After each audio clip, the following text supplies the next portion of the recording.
هلا وهلا ومتابعين، شلونكم؟ ان شاء الله الكل بخير وانتم تشوفون فيديو اليوم. لا تنسون اللايك والاشتراك بالقناة. وياكم اختكم مرتوجة اقدم روتينات بسيطة و...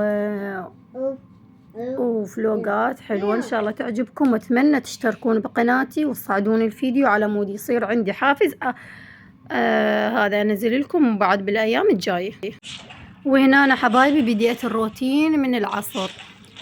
هنا عجنت هذا العجين الطحين قصدي مال الحصة، يعني مال الكمية اللي يعطونا بالكمية. والصراحة كلش زين اللي هو الطحين أبيض وخبز تتخبل. تابعوا الفيديو وإن شاء الله يعجبكم. هسه بالفيديو راح أخبز وأسوي عشاء همه.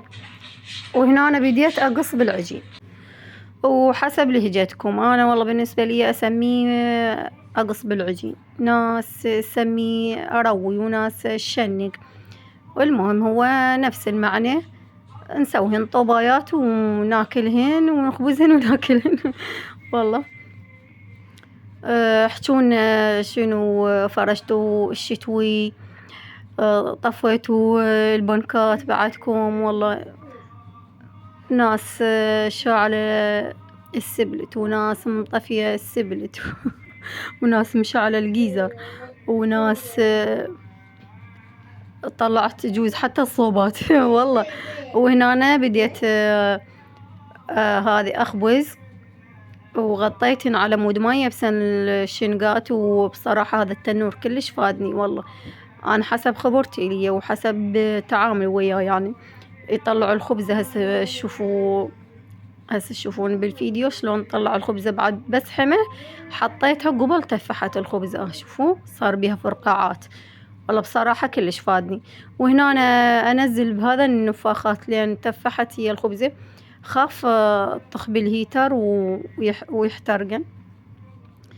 وسهمكم ألف عافية. احجونا شنو انتم هم تخبزون بالبيت لو مخلصونها؟ جيب له وياك صمون، جيب له وياك خبز. بصراحة بس إذا مرات تعبانة وما أقدر أعجن أودي. وشوفوا الخبزات الله عليكم، تمنيتن قدامكم وسهمكم ألف عافية. وهسه من راح أخلص خبز راح أسوي قرن أبيض وحميسة، بس ما أحمس هاي المرة الوصفة تختلف. هو الفيديو بسيط بس إن شاء الله يعجبكم. هذه أسويه هذا بالأكياس مال الدجاج وأخليه بالفرن بدون تقلاه. هنا أنا عندي قرنابيط قطعته مكعبات وبصل وطماطة وهذا وبتيته.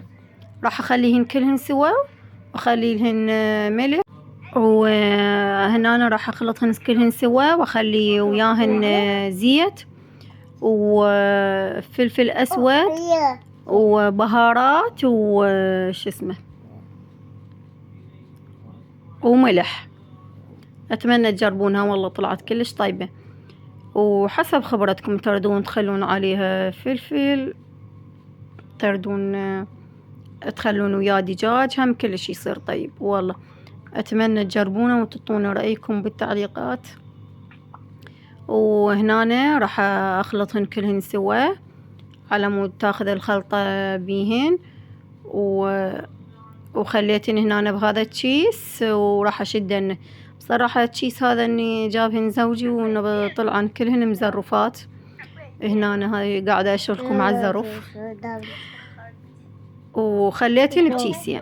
وهنا أنا شعلت شو اسمه من فوق ومن جوا وخليتهن. ومن استوان فتحت التشيس من فوق على مود شوية تتحمص من فوق. وهذا عشانه شوفوا الله عليكم ايش طيباته. وصبيته بهذا وهذا خبزنا همه صبيته بهذا نسيته ما ادري شو يسمونه البلم. وخليت عليه هذني عشانه جدا بسيط. واتمنى يعجبكم الفيديو حبايبي. ولا تنسونا بالدعم والاشتراك واللايك. وراح اسوي تعلولة على قولتهم احنا هم صاير اسم الله عليكم الفلاونزا هاي واحدة تهده واحدة تكضه راح اسوي حمص من هذا مال الكمية.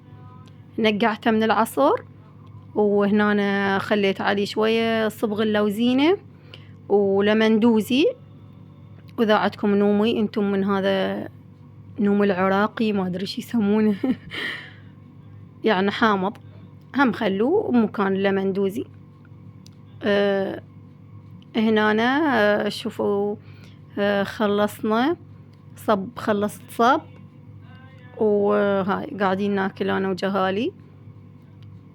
وسهمكم ألف عافية، لا تنسونا باللايك والاشتراك. مع السلامة.